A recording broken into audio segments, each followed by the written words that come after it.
Morning everybody, I'm joining you for a quick coffee and a quick cook-off. Today, the one thing I get asked or have been asked the most is how to actually cook a gammon or a ham for Christmas. Excuse me. And what I'm going to do is I have mine to cook, so I'm going to show you how I cook mine, and then hopefully it'll help, because I think it's the one thing that people get a little bit scared of. But let me show you what I've got so far, and I'll talk you through it. So this is a Tesco Finest gammon joint, and it's a cured gammon joint I've got here, and I think it's just over 1 kilo. Now on my joint you can see they've removed the heavy layer of fat and scored it. Now if you've got a heavy layer of fat on your gammon or ham, just leave it on whilst it's cooking and then take it off after it's cooked before you glaze it. Because when you glaze it, this is what you want, a very, very thin layer of fat that's scored, so you can glaze it and put it in a red hot oven. Sorry, stuttering my words this morning. So what I am going to do is I've got my gammon. I'm going to put a ginger and marmalade glaze on mine.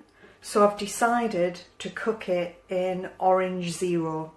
So it's like Fanta roll. But you can use water, you can use anything you want, it really doesn't matter. So I'm going to use 2 tins of orange zero.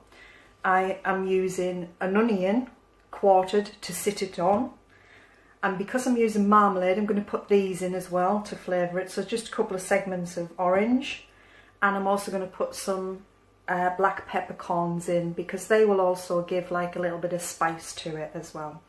So let me just move things around. So in the bottom of the slow cooker are going the onions, and this is what it's going to sit on.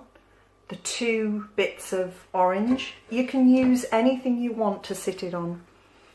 You can use carrots, or you can add bay leaves into this star anise, anything you want, cloves, you can do anything. My peppercorns are going in, if they don't stick all over my fingers. And my gammon joint is just going to sit on top of there, and then I'm going to pour in the 2 cans of orange.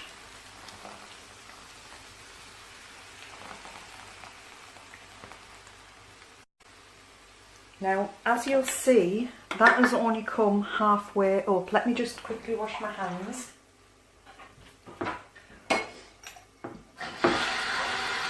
And get some water. So that's only come about halfway up the gammon here. And what I'm going to do is I'm going to add some water to it to bring it up a little bit further, because what I want is it sort of coming to the top of the meat of the gammon, if you like, which is what it is actually done. And all I'm now going to do is pop that on low and leave it on low for about 7 or 8 hours, and just let it do its thing. And then once it's cooked, if it had that heavy layer of fat on, I'd remove the fat and just leave a very thin layer and score it, mix up my glaze, put it in a pan, a dish, and then put it in a red hot oven to finish it off. So basically, hello and morning everybody, Christmas Eve is here, and this is probably going to be my last live until the new year. Who knows? So I thought I would carry on from where I left off yesterday. I had so many messages yesterday, excuse me, throat's going, about how I was going to glaze the ham or the gammon that I cooked. So I cooked it yesterday in the slow cooker. I let it cool completely overnight. You don't have to do that, you can just let it cool to room temperature if you want. I've got the oven on, which is all this rattling in the background, so excuse that. So let me just show you what's happened so far. So here is my gammon that I cooked yesterday. I've tasted it, as you can see, and it tastes absolutely delicious. It's really, really picked up the flavour of the orange, and it's worked so well. So what I'm going to do is save on washing up.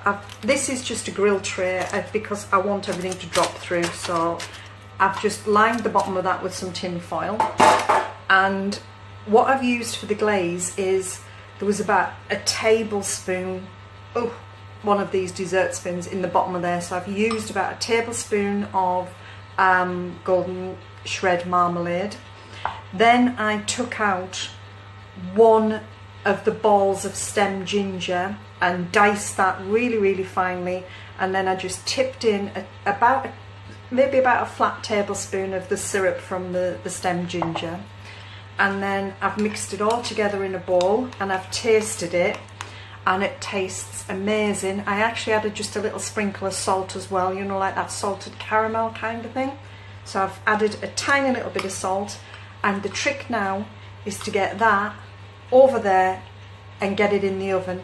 The oven is on, my oven's not very good, and if I push it too far it'll just cut out. So at the moment it's heating to about 200 degrees, and the key here is to get the oven to hot, but not hot enough so it's going to burn the glaze, because you just want to caramelize it.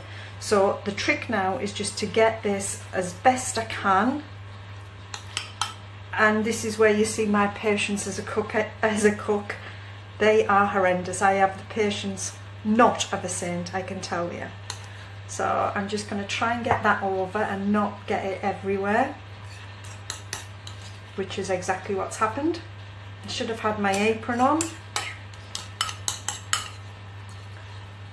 I'm not going to mess on too much with this, and I really don't want to, because the ham itself, as I say, tastes absolutely delicious.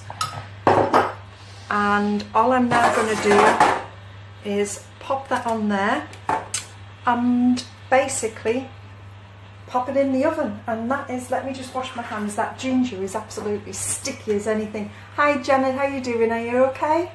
I hope you're all ready for Christmas, everybody.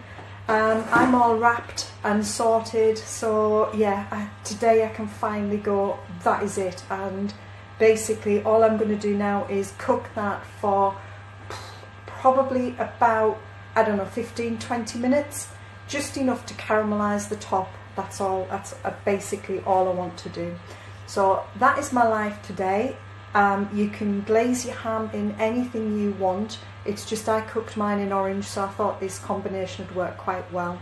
If you've got any questions at all, please comment below, and have a great Christmas, guys. Okay, there you go, the ham is done. I've took it out a bit early because I don't want it drying out, and that's the danger. So what I'm going to do, or rather what Graham's going to do, is blowtorch it. So watch this.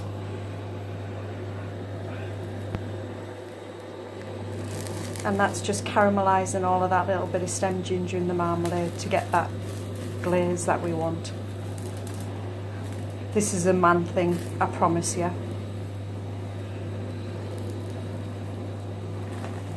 There you go. Job done.